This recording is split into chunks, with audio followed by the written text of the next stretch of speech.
ভাইয়া, এই যে নোয়াখালী বিভাগ চান আপনারা, তো কেন আপনাদের ওখানে সুপারি গাছ হয় তাই?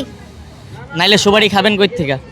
বিভাগ থেকে সুপারি কিনে খেতে হবে। হ্যাঁ, নোয়াখালী যদি গ্রহ বানানোর ব্যবস্থা করে দেওয়া হয় কেমন হয়? তো আমাদের নোয়াখালী তো আলাদা একটা কান্ট্রি ভাই, ওটা তো দেশ না, ওটা একটা জেলা না তো। ভিসা লাগে যাইতে? হ্যাঁ অবশ্যই লাগবে। নোয়াখালীতে বিমানবন্দর হচ্ছে, আপনি কি বলেন? নোয়াখালীর আপনার ছোট রাষ্ট্র মনে হইল?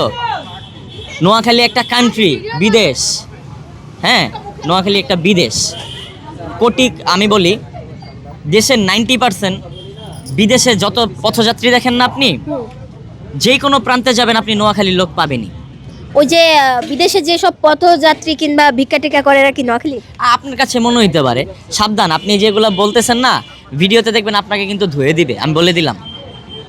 আমি যদি ধুইতে পারি নোয়াখালীদের, তাহলে মানুষ কেন পারবে না? ধুইতে থাকেন ভাই। না, আমি তো আপনাকে ধুয়ে দেই নাই, এগুলো আমার ভালোবাসার মানুষটাই ধুয়ে দেয়। আপনার ভালোবাসার মানুষরা ধুইতে থাকুক, সমস্যা নাই, আমি এর জন্য প্রস্তুত।